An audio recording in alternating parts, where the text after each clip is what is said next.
Alhamdulillahi Rabbil Alamin.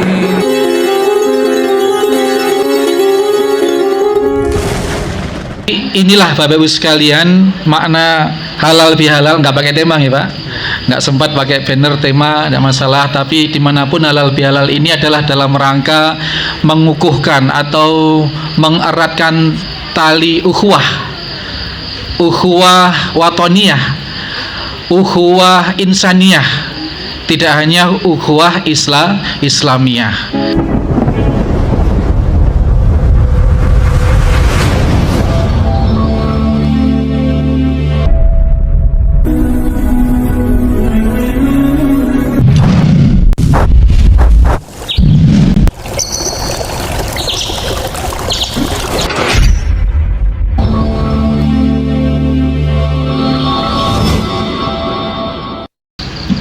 Bismillahirrahmanirrahim. Pergi ke Malang memenuhi hajat. Siapa yang jawab salam, mudah-mudahan selalu sehat. Amin. Allahumma amin. Malam-malam tidak boleh menjerit. Yang jawab salam, mudah-mudahan banyak duit. Amin. Allahumma amin. Lagi ya Bu, terakhir Pak. Pegang talam ke belakang sumur. Yang jawab salam, mudah-mudahan panjang umur. Amin Allahumma amin. Masya Allah. Assalamualaikum warahmatullahi wabarakatuh. Alhamdulillah, saya jarang-jarang Bu di acara yang open house seperti ini. Biasanya ya di lingkup musola, lingkup masjid, pengajian begitu. Seperti ini lebih fresh, anginnya juga lebih open air, Pak Edi ya. Jadi tidak sumur ya, alhamdulillah. Innalhamdulillah nahmaduhu wa nasta'inuhu wa nastaghfiruh wa na'udzu billahi min syururi anfusina wa min sayyiati a'malina. May yahdihillahu fala mudhillalah wa may yudhlil fala hadiyalah. Asyhadu an la ilaha illallah wahdahu la syarikalah. Asyhadu anna Muhammadan abduhu wa rasuluhu la nabiyya ba'dah. Allahumma shalli wa sallim wa barik ala Muhammadin wa ala alihi wa sahbihi wa mawalah. Segenap pejabat lingkungan, Bapak RW atau yang mewakili, Bapak RT, Bapak Hafiz yang ada di samping saya, juga tokoh masyarakat, Bapak Edi, para alim, para kiai, para ustadz, dan seluruh hadirin, bapak-bapak, ibu-ibu, adik-adik semua yang saat ini hadir, baik yang muslim maupun yang non-muslim, apapun mazhabnya, apapun alirannya. Tadi saya diberikan clue oleh Pak RT Ustadz di sini heterogen ya, heterogen. Ada NU, ada Muhammadiyah, ada yang tidak NU, tidak Muhammadiyah, okay? Ada yang non Muslim, ada yang Muslim. Tapi inilah Bapak Ibu sekalian makna halal bihalal, nggak pakai tema ya Pak, nggak sempat pakai banner tema, tidak masalah. Tapi dimanapun halal bihalal ini adalah dalam rangka mengukuhkan atau mengeratkan tali ukhuwah watoniyah, ukhuwah insaniyah, tidak hanya ukhuwah Islamiyah. Karena di satu lingkungan dan secara umum negeri kita NKRI ini tidak hanya satu agama, tetapi yang digalakkan adalah ukhuwah, kebersamaan, kebersatuan, seperti yang diwanti-wanti Pak RT tadi, rukun, kompak, bersama-sama, bekerja sama. Dan itulah sesungguhnya kalau kita bicara tentang halal bihalal ini, tradisi Islam yang sekarang sudah bukan lagi tradisi Islam Pak Edi, sudah menjadi tradisi nasional. Jadi saya kemarin di patokan utara itu, utara sungai, itu juga di situ heterogen. Dan saya nggak nyangka Pak RT-nya justru Nasrani Pak, nyambut saya pakai songkok. Waduh, kayak orang pondokan itu Pak. Nah, tapi ternyata beliau alhamdulillah non muslim. Artinya apa Bapak sekalian? Di dalam Islam itu memang mengedepankan kemaslahatan, mengedepankan kemanfaatan atau etika perorangan kepada perorangan, kepada lingkungan, dan kepada seru sekalian alam. Ada salah satu fungsi kitab Al-Quran itu adalah Syahrul Ramadan alladzi unzila fihil Quran hudal linnas. Maka Islam ini sesungguhnya adalah jaminan keselamatan bagi seru sekalian alam, bagi segenap manusia. Maka dinyatakan bahwa Al-Quran itu, bulan Ramadan adalah bulan turunnya Al-Quran sebagai petunjuk bagi manusia. Nah, Al-Quran yang sudah dinas oleh yang membikin Al-Quran, yakni Allah Subhanahu wa Ta'ala, merupakan petunjuk bagi manusia, tidak hanya bagi orang Islam yang notabene memiliki Al-Quran itu sebagai kitab sucinya. Artinya apa? Nilai-nilai atau value di dalam Al-Quran itu berguna bagi semua yang bernama manusia, bahkan alam semesta ini. Di dalam Islam dinyatakan kalaupun nyembelih hewan itu juga harus memakai peri kehewanan, harus belatinya harus setajam mungkin sehingga tidak lama-lama menyiksa binatang. Apabila ada binatang, misalkan ini dekat-dekat kurban ini Bapak Ibu sekalian, ada kambing yang disembelih, kambing satunya ini kalau bisa jangan diperlihatkan, kalau bisa matanya ditutup sehingga tidak nakut-nakuti. Nah, dan di dalam Islam menyembelih hewan yang akan dimakan itu konsepnya adalah mengantarkan hewan itu ke surga, bukan menyiksa, bukan mengeksekusi, tetapi justru dengan bismillahirrahmanirrahim dipotong hewan itu dengan pemotongan yang sedemikian cepat dan tidak menyakitkan, maka kita antarkan hewan itu ke surga karena dia bermanfaat. Nabi kita Muhammad SAW juga sudah sedemikian mewanti-wanti kita, memberi clue kepada segenap manusia. Khairun nas anfa'uhum linnas. Yang terbaik di antara manusia. Manusia siapa saja, Bu? Apakah yang Islam, apakah yang bukan Islam, Islam yang apakah yang NU, apakah yang Muhammadiyah, apakah yang tidak NU, tidak Muhammadiyah? Ada ya Pak ya, Pak Hafid, yang tidak NU, tidak Muhammadiyah? Banyak. Bapak Ibu sekalian, NU Muhammadiyah itu ormas, organisasi massa Islam. Ini bukan agama, tetapi ormasnya orang Islam. Makanya banyak, tidak hanya NU Muhammadiyah, ada Al-Irsyad Al-Islamiyah, ada Perhimpunan Al-Irsyad, ada Al-Khairiyah, ada Lembaga Dakwah Islam Indonesia LDII, ada Dewan Dakwah Islam Indonesia. Banyak ormas Islam, tidak hanya NU Muhammadiyah. Tetapi yang berlaku selama ini sepertinya orang kalau tidak NU berarti Muhammadiyah, dan seperti itu. Orang kalau tidak NU berarti dianggap sudah Muhammadiyah. Tidak seperti itu. Jadi Islam itu banyak, ormas Islam itu banyak. Sebagaimana agama di Indonesia juga banyak. Ada Islam, ada Hindu, ada Buddha, ada Katolik, ada Kristen, Protestan maupun Katolik. Terus sekarang diakui agama yang keenam itu Konghucu, diakui. Dalam konteks kemasyarakatan kita semua, Islam sudah memberikan bimbingan. Wa'tasimu bihablillahi jami'a wala tafarraqu. Ini berlaku untuk semua. Diciptakan manusia itu berbangsa-bangsa dan bersuku-suku, ya. Diharapkan mereka untuk saling mengenal. Bertegang teguhlah kalian, bergandengan tanganlah kalian semua, jangan bercerai-berai. Ini berlaku untuk semua manusia. Sebagaimana bahwa Al-Quran diturunkan itu hudal linnas, petunjuk bagi manusia. Maka orang Islam yang betul-betul memegang Al-Quran, Bapak Ibu sekalian, maka dia akan memiliki sifat kasih kepada seru sekalian alam.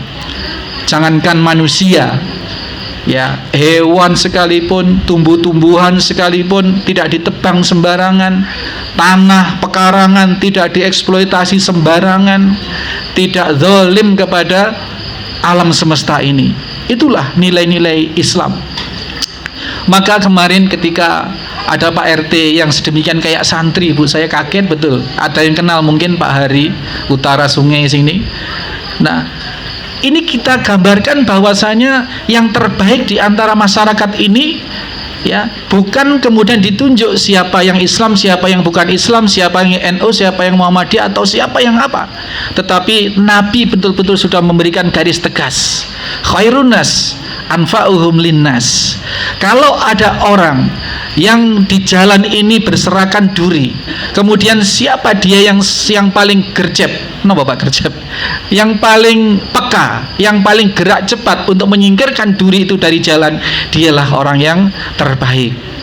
Kalau ada orang kesusahan, kalau ada tetangganya yang mungkin ada angin puting beliung, kemudian gentengnya carkalacir, kena puting beliung, tidak lagi ditanya apa agamanya, tidak lagi ditanya apa alirannya, NU Muhammadiyahnya, tetapi sesegera mungkin bisa mengambil tindakan-tindakan yang bisa meringankan beban saudara setetangganya itu.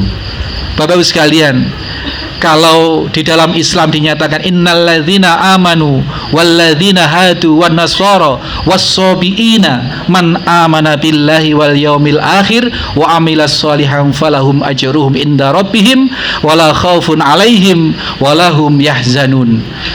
Sesungguhnya orang-orang yang beriman dan orang-orang Yahudi, orang-orang Nasrani, orang-orang Sobiin itu orang yang menyembah bintang-bintang, Bapak sekalian.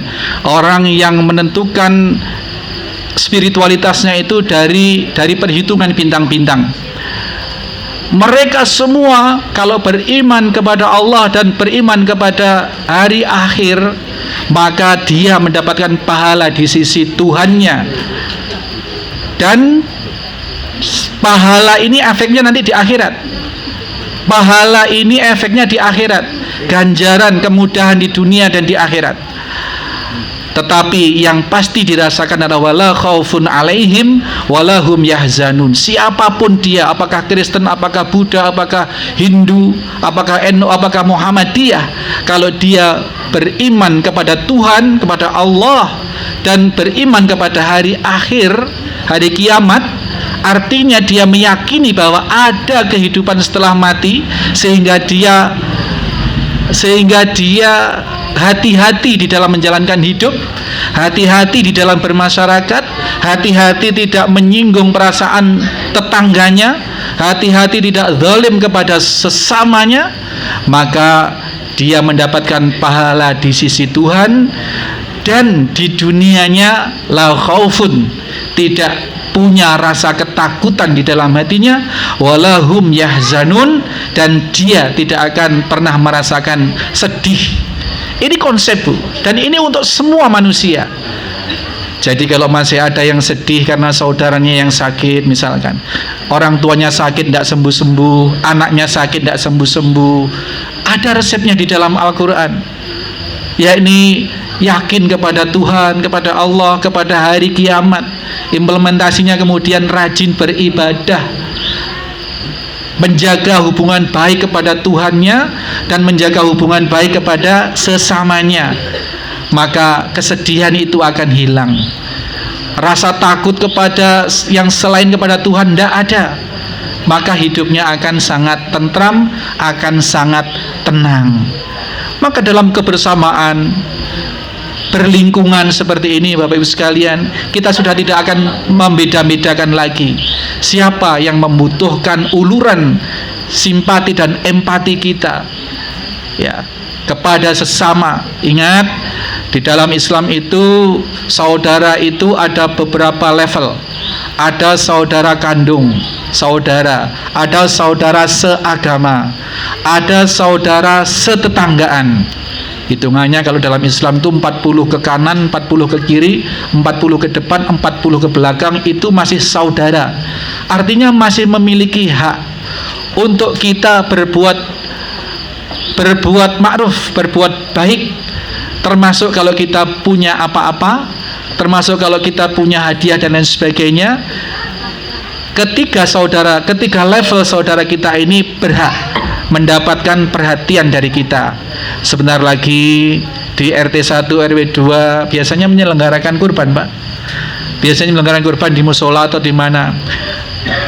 Daging kurban ini didistribusi kepada semua ketika level persaudaraan tadi, saudara sekandung, saudara seiman, dan saudara setetangga. Ini dapat semua. Tidak harus diberikan kepada orang yang miskin. Kalau zakat memang iya, ada ketentuannya, Pak. Kalau zakat fitrah atau zakat mal itu ada asnaf atau penerima-penerima tertentu. Tetapi kalau kurban ini diberikan kepada seluruh saudara di sekitar yang menyelenggarakan kurban. Ini Bapak sekalian ya. Jadi enjoy kita, Pak. Kalau kita ngomong sekarang antar ormas NU Muhammadiyah, orang yang kurang wawasan ini sering sekali kadang-kadang kita membeda-bedakan, Pak. Sekalian ini kita ada semua biar tahu bahwa NU Muhammadiyah itu berasal dari dua orang mukholid, teman mondok satu kamar, yang namanya Muhammad Darwis dan Hasyim Asy'ari. Ini masih beliau masih muda, satu dari Jogja Muhammad Darwis, satu dari Jombang. Mondok ke Semarang ke kiai namanya Kiai Soleh Darat. Di sana kemudian berguru bersama-sama. Lulus atau selesai mondok di Semarang, dua-duanya mondok ke Mekah.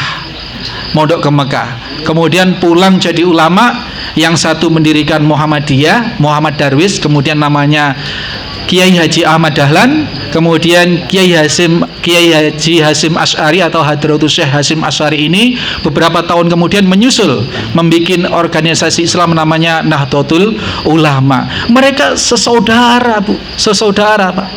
Tidak ada pertentangan seperti sekarang ini, tidak ada. Terus di antara murid dari Kiai Soleh Darat tadi itu adalah Raden Ajeng Kartini, yang kemarin kita ramai merayakan, Bapak sekalian. Sebagai penutup, Raden Ajeng Kartini ini adalah bisa dikatakan sebagai pelopor, penggagas penerjemahan Al-Quran ke dalam bahasa Indonesia, ke dalam bahasa Jawa. Ceritanya ketika Raden Ajeng Kartini sudah tidak meneruskan sekolah ke luar negeri, beliau selalu curhat menulis surat kepada teman sekolahnya ketika di Indonesia dulu, namanya Stella, yang ada di negeri Belanda. Dikirimlah surat-surat beliau. R.A. Kartini mengirim surat-surat, yang kemudian surat-surat ini sekian tahun setelah kematian beliau, surat ini kemudian dibukukan, diberi judul habis gelap terbitlah terang. Di antara keluhan R.A. Kartini adalah, wahai temanku Stella, bolehlah saya curhat tentang agama yang saya anut, yakni Islam di Indonesia ini. Yang saya rasakan Al-Quran sebagai kitab suci kami sebagai umat Islam ini ditabukan untuk diterjemahkan. Saya sih merasa seperti orang gila ketika suruh mempelajari Al-Quran, diajari membaca Al-Quran, tetapi tidak boleh mengerti isinya. Karena alasannya Al-Quran itu kalau diterjemahkan terlalu suci, Bapak Ibu sekalian. Maka kala itu Al-Quran tidak boleh diterjemahkan, hanya boleh dibaca, boleh dihafalkan. Suatu ketika Raden Ajeng Kartini diajak orang tuanya ke saudaranya, ke pamannya di Demak, yakni di Bupati Demak mengadakan pengajian, apakah haul apakah apa, ngundang Kiai Soleh Darat dari Semarang. Dari Demak dari Semarang diundang ke Demak ngaji di sana. Yang dari Jepara, Bupati Jepara datang bersama keluarga besarnya, ya, termasuk R.A. Kartini. Nah, ketika menyimak kajian dari Kiai Haji Soleh Darat yang gurunya Ahmad Dahlan dan gurunya Kiai Hasyim Asy'ari ini menerjemahkan surat Al-Fatihah. Jadi isi kajiannya itu menerjemahkan surat Al-Fatihah. Bismillahirrahmanirrahim diterjemahkan dengan bahasa Jawa. Terus R.A. Kartini kemudian terkesima, ini yang saya cari. Kitab suci harus dimengerti isinya, harus bisa diambil manfaatnya. Kemudian singkat cerita, R.A. Kartini kemudian berguru kepada Kiai Soleh Darat dan mendorong untuk diterjemahkanlah Al-Quran itu ayat demi ayat, kata demi kata. Maka Kiai Soleh Darat itu adalah pelopor pertama penerjemah Al-Quran di Indonesia, yang motivatornya adalah Kiai Raden Ajeng Kartini sampai sekarang. Bapak Ibu sekalian, poinnya adalah bahwa Al-Quran hanya akan bisa diambil hudan, petunjuk atau manfaatnya, selain pasti kalau orang Islam membaca Al-Quran dapat pahala pasti.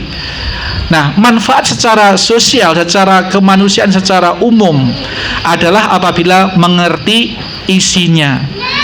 Maka siapapun, agama apapun, karena Al-Quran itu adalah hudal linnas, petunjuk bagi manusia, maka saya rekomendasikan untuk dibaca Bapak Ibu sekalian agar mendapat manfaat. Tidak harus menjadi orang Islam untuk melihat isi Al-Quran itu yang akan berguna bagi siapapun, karena Al-Quran tidak hanya bermanfaat bagi orang Islam saja. Hudal linnas wa bayyinati minal huda wal furqan.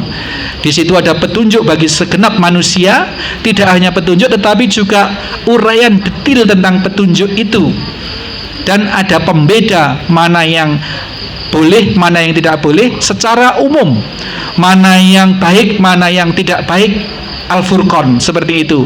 Berekonomi sekarang Bu, negara-negara yang non muslim, misalnya kayak Amerika, kayak negara-negara yang tidak menganut agama Islam, itu sudah membidik sistem atau value atau nilai-nilai ekonomi Islam, kemudian menerapkan bank syariah, bank yang memakai prinsip-prinsip Islam, dan itu sangat menguntungkan semua pihak. Ternyata ini salah satu bukti kecil bahwa Al-Quran memang hudal linnas, tidak hanya hudalil muttaqin, tidak hanya hudalil mu'minin, tidak hanya hudalil muslimin. Ini jadi kabar gembira malam hari ini.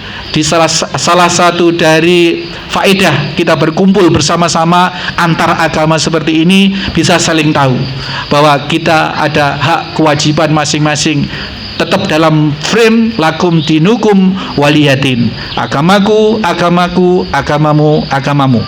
Tetapi ada nilai-nilai di situ yang bisa untuk saling jalan bersama, untuk saling menjalin kekompakan di dunia, kekompakan kita, kerukun semuanya, sehingga kita tampil sebagai Indonesia yang baldatun, toyibatun, warobun, ghafur.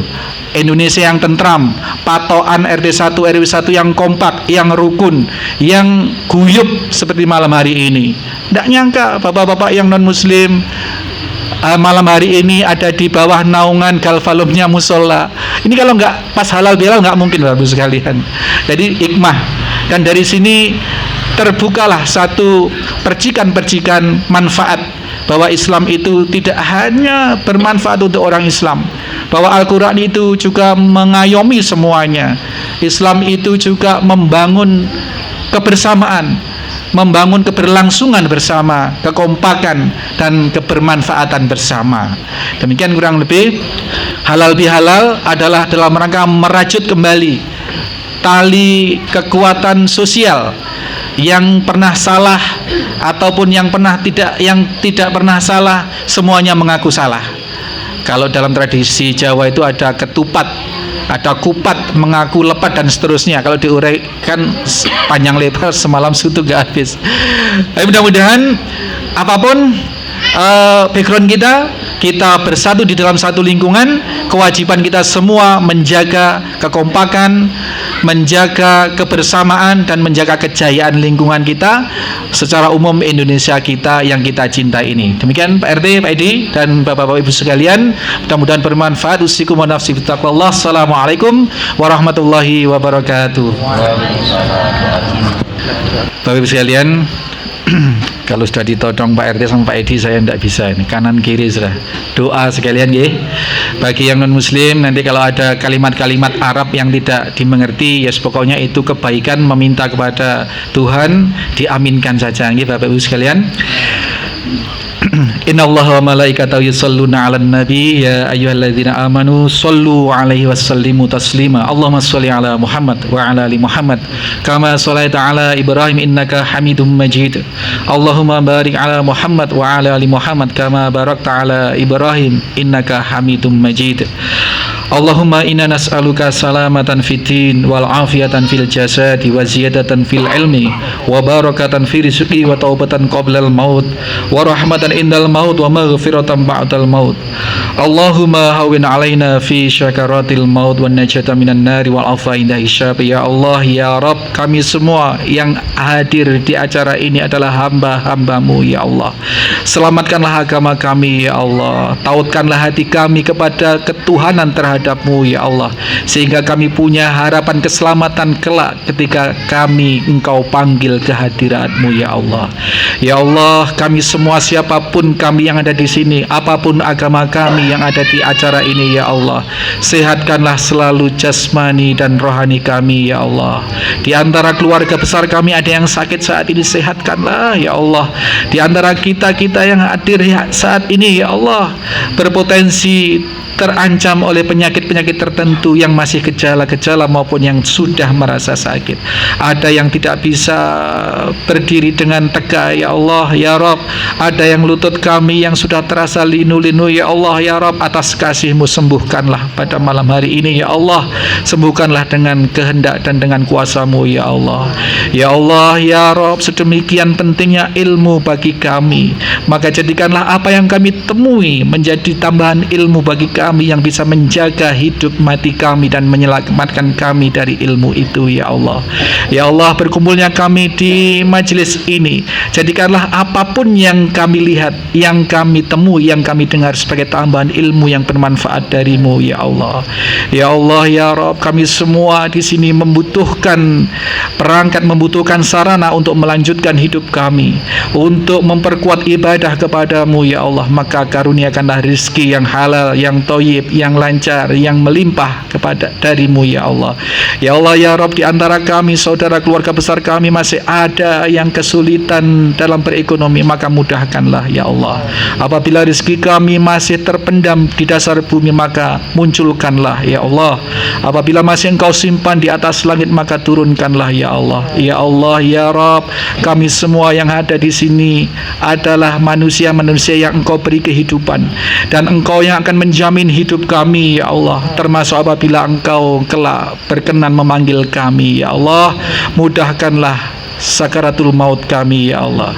Bebaskanlah kami dari fitnah-fitnah kematian ya Allah, dan rahmatilah, kasihilah kami setelah kematian kelak ya Allah.